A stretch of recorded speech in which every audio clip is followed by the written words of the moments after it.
जय जय श्री हरिवंश प्रशंसित सब दुनी सारा सार विवेकित कोविद बहुगुनी। कैसे उपापी क्यों न होए श्री हरिवंश नाम जो ले। अलक लड़े तीरीज के महल खवासी दे।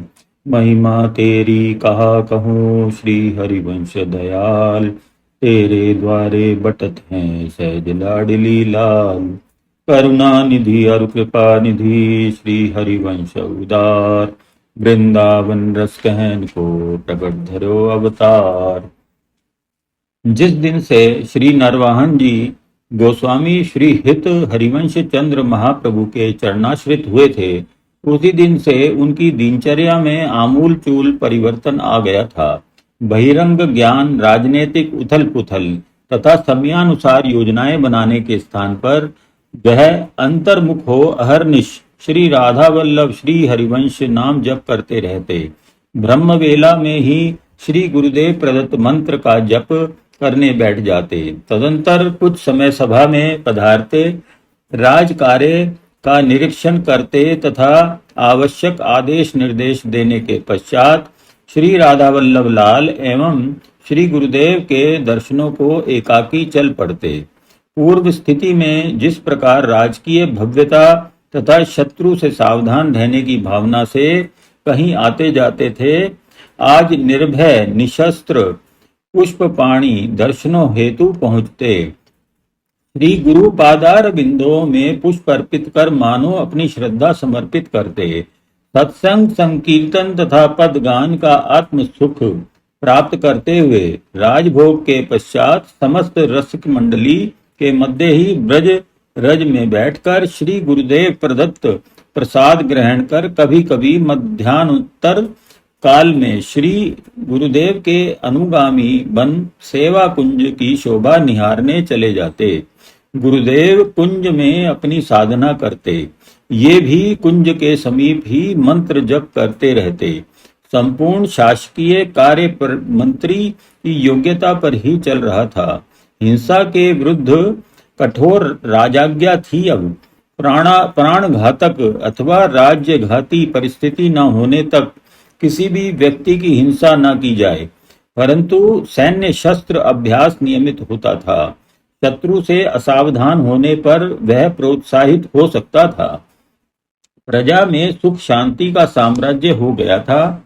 राज्य कोष की पूर्ति के लिए श्री यमुना जी द्वारा व्यापार करने वाले साहूकारों की नौकाओं पर समुचित कराधान था। इससे पर्याप्त आय हो जाती थी। कृषक अपने प्रजावत्सल धर्मपरायण ब्रज रक्षक राजा को सशक्त बनाए रखने में सतत प्रयत्नशील रहते। कृषि का समुचित भाग स्वयं प्रदान कर देते। आपत्ति काल न होने के कारण अधिकांश सैनिक कृषि करने लगे थे। शस्त्र संचालन अभ्यास में ये सभी सम्मिलित होते थे। राज्य का रक्षा व्यय नगण्य रह गया था।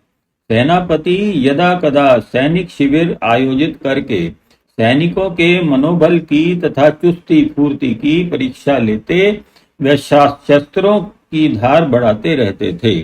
अनुशासनबद्ध नियमित सभा में भी सभी सभासद तथा स्वयं नरवाहन उपस्थित होते थे। अतएव शत्रुओं के हृदय में आतंक तथा प्रजा में विश्वास सुदृढ़ था।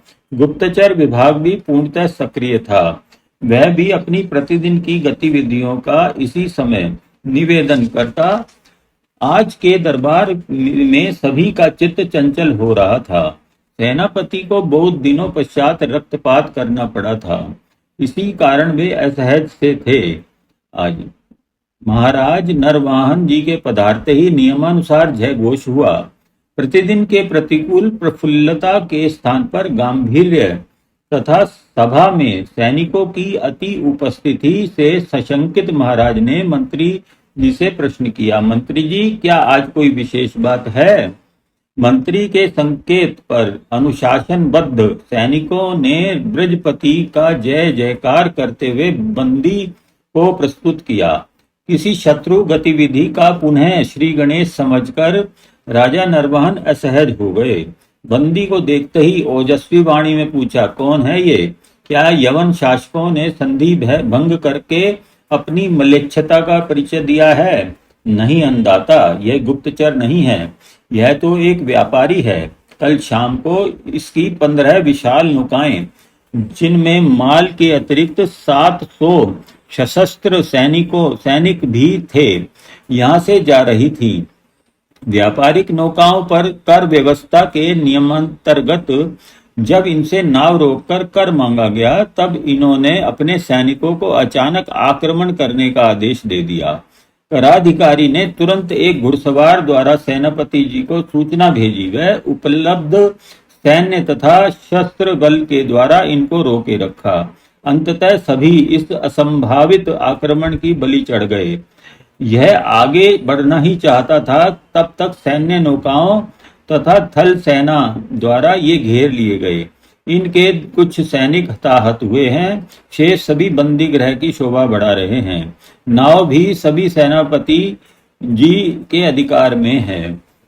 अपराध का विवरण सुनते ही नरवाहन जी के अधर क्रोधावेश के कारण फड़कने लगे थे। नेत्र मुकुलित पलाश पुष्प की भांति रक्तवर्ण हो गए। रक्तपात वह भी निर्दोष कराधिकारी तथा प्रहरियों का। दुष्ट हत्यारे, हम तो चाहते हैं कि अकारण रक्तपात ना करना पड़े। आज से कुछ माह पूर्व यदि तूने यह दुस्साहस किया होता तो अब तक तेरे संपूर्ण साथियों सहित तेरा मस्तक भूमि पर पड़ा होता।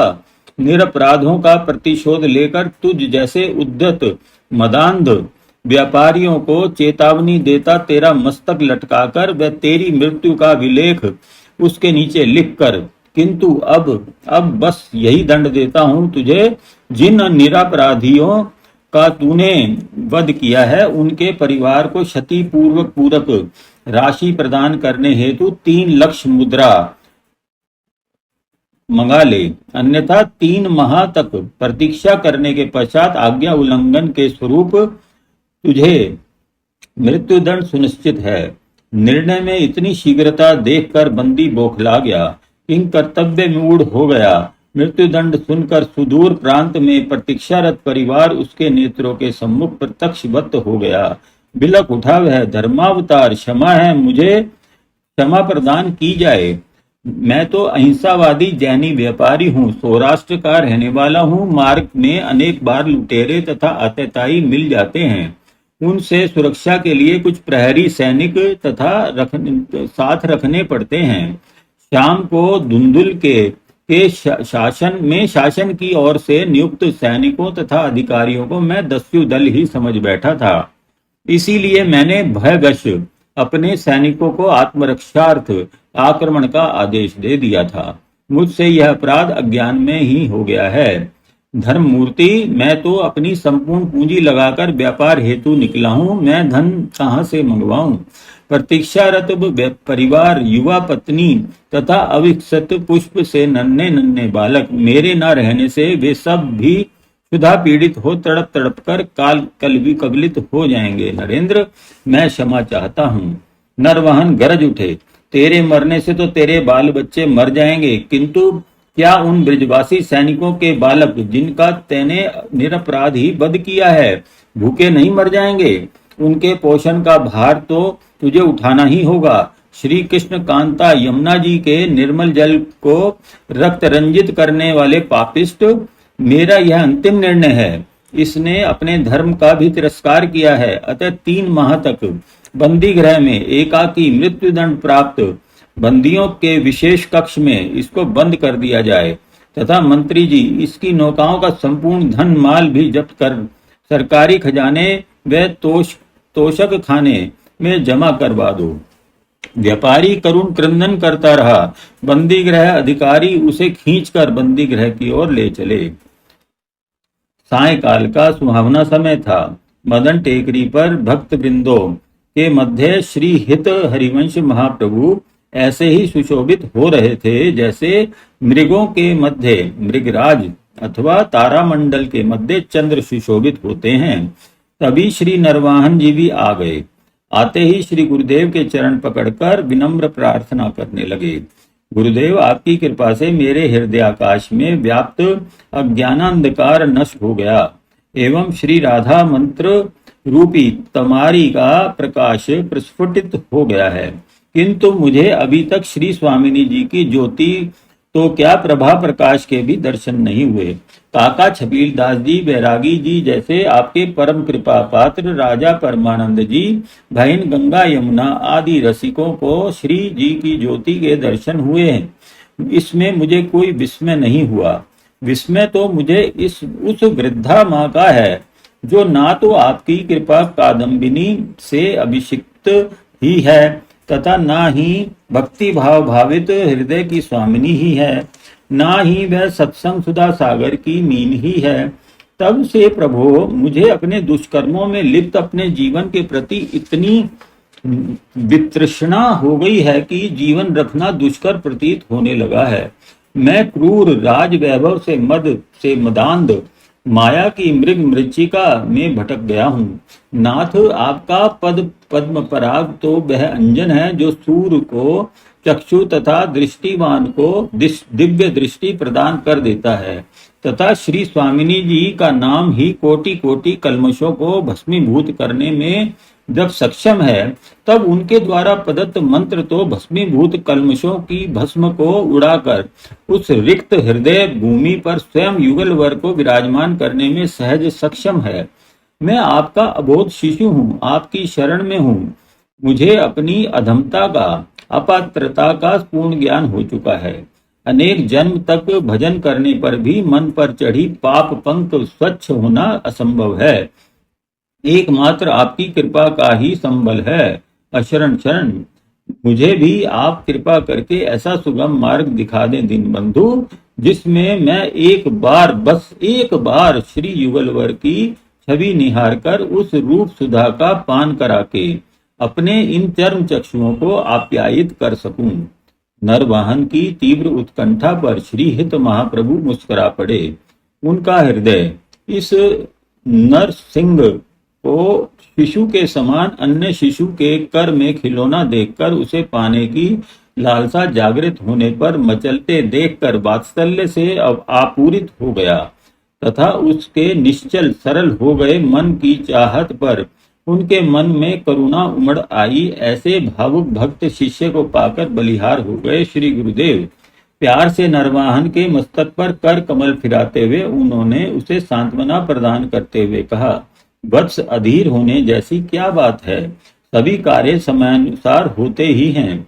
बीज वपन करते ही फल की आशा कष्ट एवं असंतोष प्रदायिनी ही होती है। करदम को सुखाने में रवि रश्मियां तुरंत सफल नहीं हो पाती।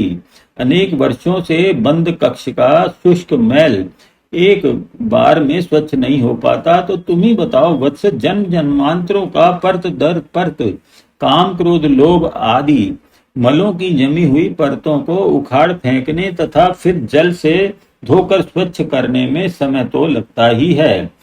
फिर उस स्वच्छ घर को शुष्क करने के लिए स्वच्छ वस्त्र भी तो आवश्यकता पड़ती है। अतः प्रतीक्षा तो करनी ही चाहिए।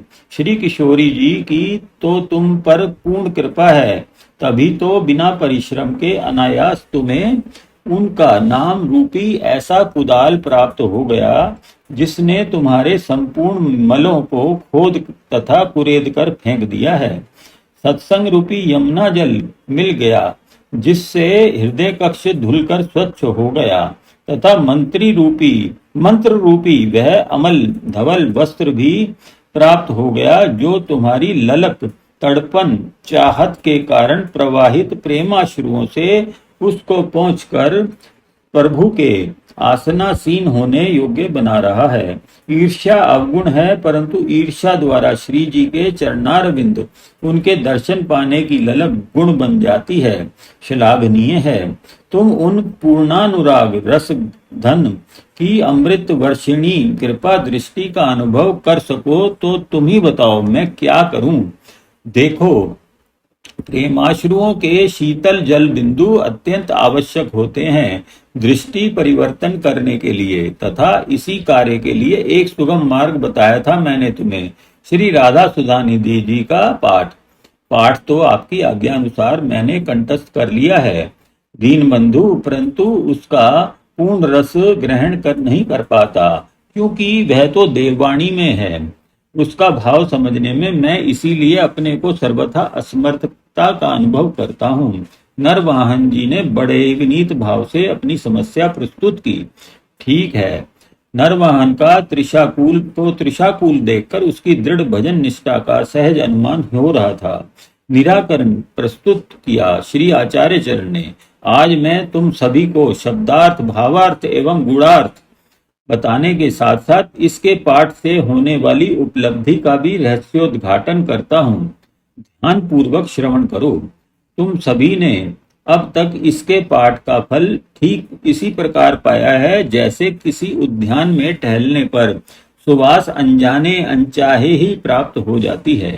अज्ञात तथा ज्ञात से किसी वस्तु के गुण धर्म में परिवर्तन नहीं होता, परंतु अज्ञात से अज्ञान में हानि भी हो सकती है। जैसे अग्नि में अज्ञान से अंग स्पर्श कष्टकारक हो जाएगा, परंतु ज्ञात अग्नि यज्ञ की आहुति ग्रहण कर मनोवांछित फल प्रदान करती है।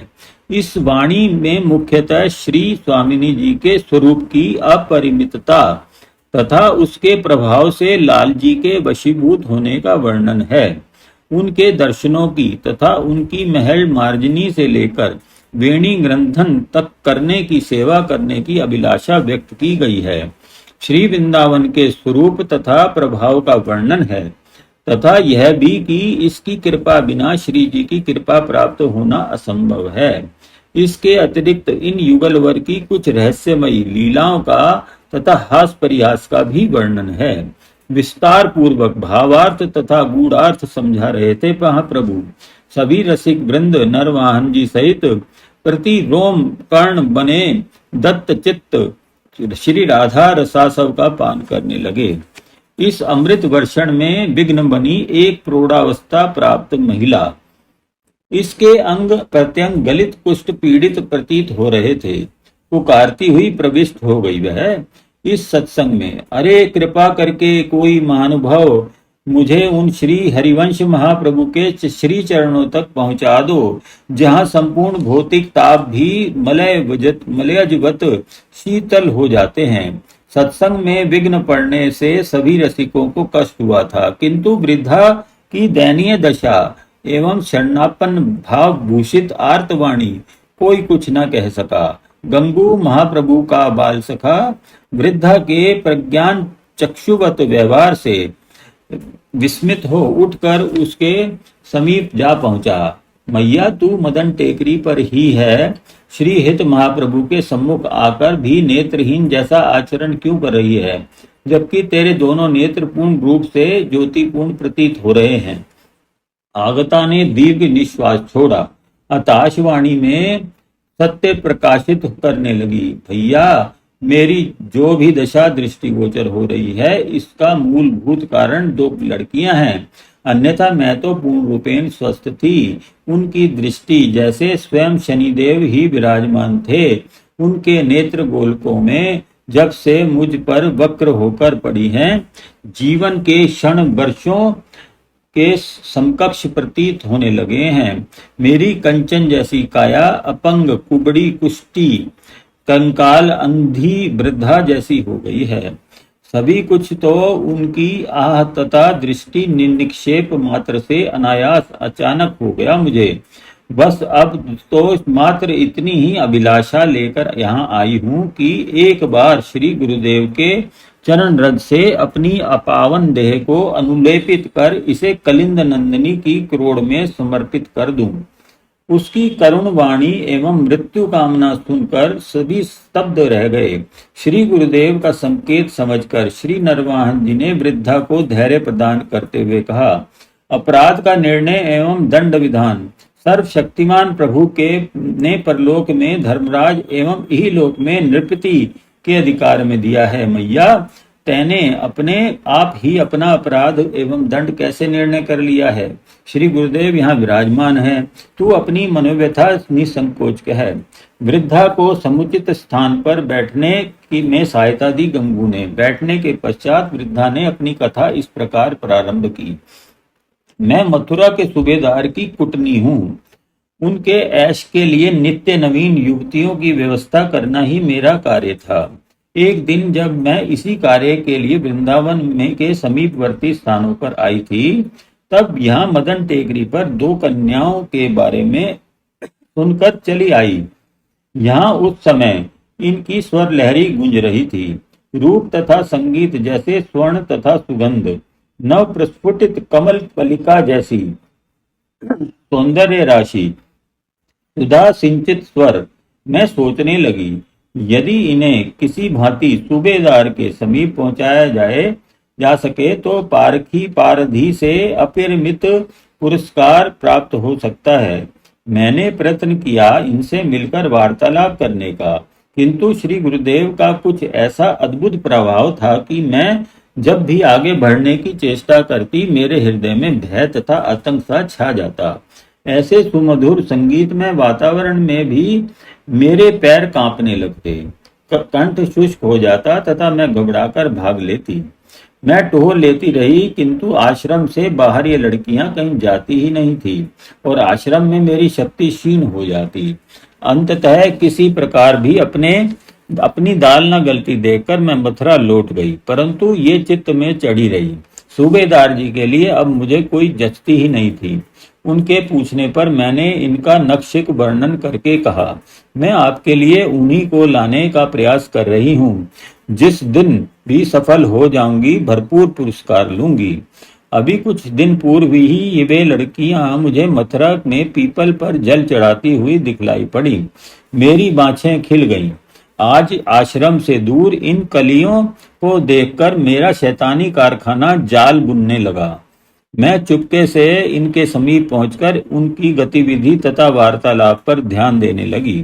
साथ ही मेरा मस्तिष्क इनको अपने माया जाल में फंसाने की युक्ति पर विचार करने लगा। ये जल चढ़ाते हुए कह रही थी, आपने स्वप्न में अपने प्रेत होकर यहाँ वास करने की सूचना दी थी पिताजी। देखिए, यह श्री राधा वल्लभ लाल का चरणोदक है, आप इसका पान करें, आपको समस्त संतापों से मुक्ति प्राप्त हो जाएगी। हमने जब स्वप्न की बात बताकर श्री गुरुदेव से आपके कष्ट निवारण हेतु उपाय बताने की प्रार्थना की थी, तब श्री गुरुदेव ने ही यही आज्ञा प्रदान की थी। ये जल चढ़ा चुकी थी, तभी पीपल पर से बड़ा भारी किंतु नकुआता स्वर श्रवणगत हुआ। तुम जैसी भगवत भक्त पुत्रियों का पिता कहलाकर मैं धन्य हो गया। मैं अपने पापों के कारण इस प्रेत योनि में पड़ा हुआ बड़ा ही कष्ट पा रहा था। तुम जैसी पुत्रियों पर तो 100 पुत्र न्योछावर हैं। आहा, इस चरणोदक के पान करते ही मेरी आत्मा शीतल हो गई, तपन बुझ गई। अब तो मुझे मेरी इस योनि से मुक्त करने के लिए प्रभु के पार्षद आ गए हैं। पुत्रियों, तुम एक बार बस श्री गुरुदेव का नाम सुना दो, जिससे मुझे परम शांति प्रदान हो जाए, मेरा उद्धार हो जाए। तुम सदैव प्रसन्न रहना। तीव्र सीटी जैसी ध्वनि सुनाई पड़ने लगी। इधर लड़कियां जय जय राधा वल्लभ गुरु हरिवंश का कीर्तन करने लगी। वे कीर्तन करते करते बाह्य ज्ञान रहित कीर्तन के साथ साथ नृत्य भी करने लगी थी। मैं पापिष्ठा उस समय भी इनके शरीर सौष्ठव का निरीक्षण परीक्षण कर रही थी। तभी सीटी जैसा स्वर क्रमशः मंद होते सुनाई पड़ना बंद हो गया। ये दोनों भी कुछ समय पश्चात सावधान हुई। कुछ काल प्रतीक्षा करने के बाद अदृश्य के प्रति पीपल की जड़ में नमस्कार कर अपने पिता के उद्धार की चर्चा तथा श्री गुरु गुणानुवाद गाती हुई एक तरफ संभवतः वृंदावन की ओर चल दी। मैं इनके वार्तालाप से सारी परिस्थिति समझ चुकी थी। मेरे मस्तिष्क का कपट कारखाना युक्ति निर्माण कर चुका था। ये वृंदावन जा रही हैं, इन पर आज और अभी कब्जा किया जा सकता है। अन्यथा ये कभी हाथ नहीं लगेंगी। मैं तुरंत इनके समीप आ गई। अरे गंगा बेटी, यमुना तुम भी कहाँ कहाँ, यहाँ कहाँ बेटी? मैंने तुम्हें न जाने कहाँ कहाँ खोजा, परंतु तुम तो न जाने कहाँ चली गई थी, कहीं मिली ही नहीं। मैं तो तुम्हें पाने की आशा छोड़ चुकी थी, परंतु बेटियों, यह ईश्वर कितना कृपालु है कि उसने तुमको स्वतः ही मेरे समीप पहुंचा दिया। मैंने इन दोनों को बलात् हृदय से लगाकर रोने का अभिनय करते हुए कहा। ये मुझसे मिलने में भी हिचकिचा रही थी। छोटी सी अवस्था में ही बड़ी सतर्क हैं। गंगा कहने लगी, आप क्षमा करें, हम आपसे परिचित नहीं हैं। संभवतः आप किसी भ्रमवश हमको अपनी खोई हुई पुत्रियां समझ रही हैं। मैं समझ गई, चिड़िया सहज ही दाना चुगने वाली नहीं है। अतः अश्रुपात करते हुए मैंने कहा, तुम ठीक कह रही हो बेटी, तुम भला मुझे कैसे पहचानोगी? जब तुम्हारी माँ मरी थी तब मैं वहीं पर थी। मैं तो तुम्हें उसी समय अपने साथ ला रही थी, किंतु जीजा जी ने प्यार के कारण तुम दोनों को ही नहीं लाने दिया।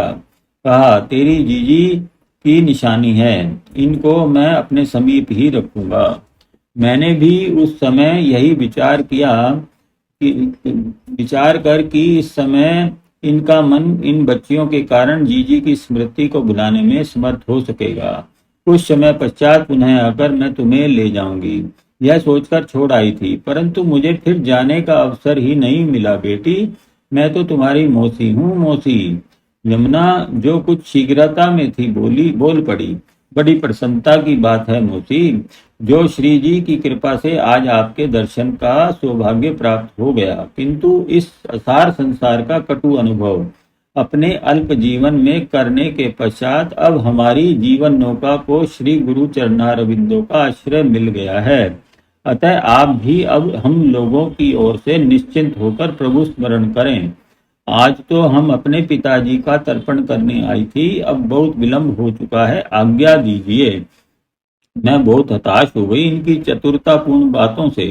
फिर भी एक बार त्रिया चरित्र का आश्रय लेकर अश्रु प्रवाहित करते हुए ही मैंने इन्हें समझाने का प्रयत्न किया। बेटी, वास्तव में मातृ पितृहीन युवा कन्याओं को आज के युग में क्या क्या कष्ट सहन करना पड़ सकते हैं, इसकी मैं सहज ही कल्पना कर सकती हूँ। परंतु जो बीत चुका वह बीत चुका।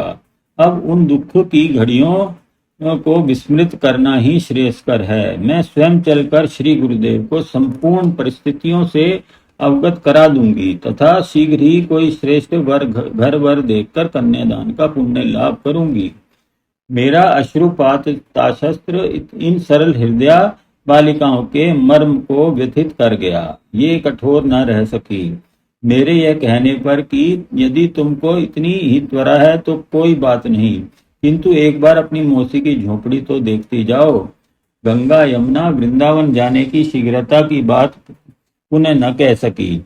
वे अनिच्छा पूर्वक ही सही, परंतु मेरे साथ घर तक चलने को तत्पर हो गई।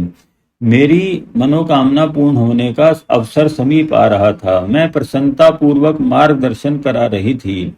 उधर सूबेदार मेरी प्रतीक्षा में किसी वारंगना से दिल बहला रहा था, मद्यपान कर रहा था, किंतु मदहोश नहीं हो पा रहा था। नशे में ज्यों ज्यों वृद्धि हो रही थी, उसके मस्तिष्क में इन लड़कियों की काल्पनिक छवि और भी सुंदर होती जा रही थी। उसकी उसी व्याकुल अवस्था में मैंने प्रवेश करके जब सूबेदार साहब को आदाब बजाया तो वह विक्षिप्त की भांति चीखा, कहाँ है हमारी तसल्ली, कहाँ है हमारे चिरागे चश्म, कहाँ है शमाए महफिल? क्या तू हमको इसी तरह तड़पाती रहेगी?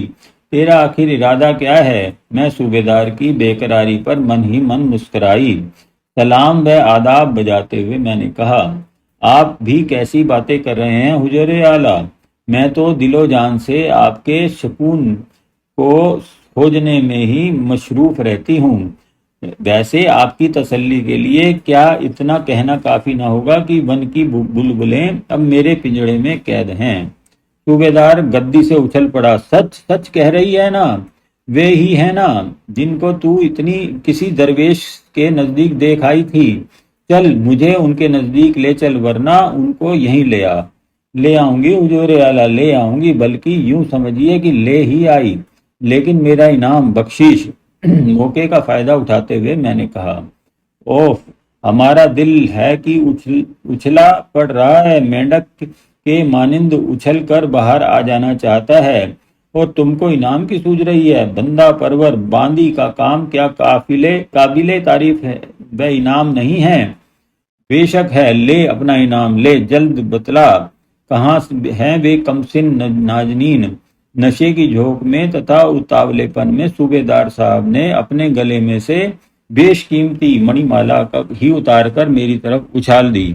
अत्यधिक मूल्यवान उपहार पाकर मैंने बताया, बंदा परवर, अभी तो सूरज तप रहा है, दोपहर होने को है, आप दस्तर खान पर जाइए और फिर थोड़ी देर आराम फरमाइए। जो मजा इंतजार में है वो दीदारे यार में कहाँ। शाम को अपने ऐशगाह पर तशरीफ ले आइएगा, वे वहीं मिल जाएंगी। मैं घर चली आई। आज मुझे बड़ी गहरी आमदनी हुई थी, इसलिए नींद भी बहुत गहरी आई। अचानक यही कोई अर्धरात्रि का समय रहा होगा, ना जाने स्वप्न देखा अथवा सत्य, किंतु मुझे ऐसा प्रतीत हुआ जैसे कहीं से खोलता हुआ तेल मेरे ऊपर आ गिरा हो। मैं जलन की पीड़ा से चीख उठी। प्रकाश करने पर मैंने अपने आप को इस दशा में पाया। रात्रि भर फिर मैं सो न सकी, तथा प्रातःकाल जब मैं शाही हकीम रहमान साहब के शफा खाने पर गई तो उन्होंने लाइलाज कोढ़ का मर्ज बताकर छूत का रोग कहीं किसी और को न लग जाए कहकर मुझे शफा खाने से ही निकलवा दिया। तब से मैं एक पल को भी चैन करार नहीं पा रही हूँ, सो नहीं सकी हूँ। जब भी आंख लगती है मुझे, कभी वे दोनों लड़कियां बड़ी बड़ी आंखों से घूरती दृष्टिगोचर होती हैं, तो कभी खोलते तेल का कढ़ा और कभी भयंकर सूरत वाले राक्षस हाथों में भिन्न भिन्न प्रकार के शस्त्र लिए मारने को तत्पर दिखाई पड़ते हैं। मैं चीख मारकर जाग जाती हूँ। अब तो मुझे पलक झपकने में भी डर प्रतीत होता है। इस भयानक मानसिक कष्ट से मुक्ति पाने के लिए ही मैं यमुना जी में प्राण विसर्जन करना चाहती थी, परंतु एक साधु ने सुझाव दिया कि मृत्यु से तेरी यंत्रणा कम न होगी, अतः पहले जिस गुरु की तैने अवज्ञा की है उससे क्षमा मांग, उसकी चरण धूलि को चंदन के समान अपने अंगों पर अनुलेपन कर, तत्पश्चात ही मृत्यु भी तुझे स्वीकार करेगी। इसीलिए मैं श्री गुरुदेव के समीप आई हूँ कि अपने अक्षम्य अपराधों की क्षमा मांगकर श्री यमुना जी में प्राण विसर्जन कर सकूं। नारी पर नारी के अत्याचार की कहानी थी, अथवा अधर्म पर धर्म की विजय का प्रसंग था। पाप का घड़ा फूटने का प्रत्यक्ष प्रमाण था, अथवा प्रभु के न्याय का अनुपम उदाहरण था। पापियों अधर्मियों को उनका भविष्य फल था। गुरुदेव श्री हित हरिवंश महाप्रभु की कृपा का कमाल था, अथवा भक्तिमती गंगा यमुना की आहों का उबाल था। सभी स्तंभित से एक टक निहार रहे थे इस पापिष्टा कूटनी को। सभी समुत्सुक थे आगे की कथा जानने को, सुनने को, किंतु मध्य में ही कुटनी के उठने से सभी का ध्यान उसकी ओर आकृष्ट हो गया। वह कह रही थी, अब तो मुझे कृपा करके अपनी चरण रज दे दीजिए महाप्रभु, ताकि मुझ जैसी पापिनी को कम से कम श्री यमुना जी तो अपनी गोद में स्थान दे दें, अन्यथा वे भी मुझे स्वीकार नहीं करेंगी। सत्य ही है, तुझ जैसी कुल कलंकिनी नारी जाति घातनी के स्पर्श से तो वे ही अपवित्र हो जाएंगी। मलेच्छ उपार्जित अन्न के प्रभाव से दूषित बुद्धि दुष्टे, धिक्कार है तुझे, जो मां बनकर पुत्रियों का सतीत्व नष्ट कराना चाहती थी।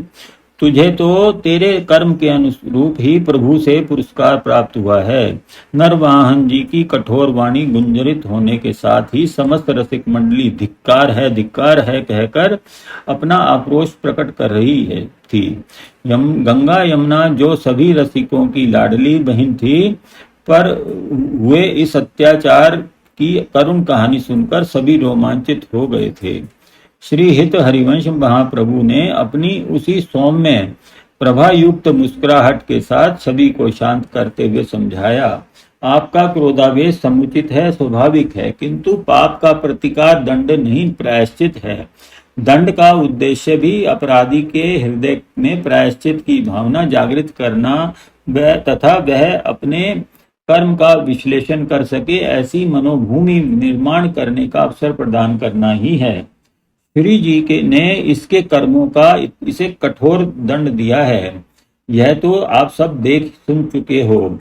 प्रायश्चित की मनोभूमि निर्माण हो चुकी है, अब ये दंड की नहीं सहानुभूति की पात्र है। गंगा यमुना तुम भी इसे क्षमा कर दो बेटी। गंगा यमुना तो पहले ही उसकी गलित कुष्ठावस्था देखकर स्तंभित थी।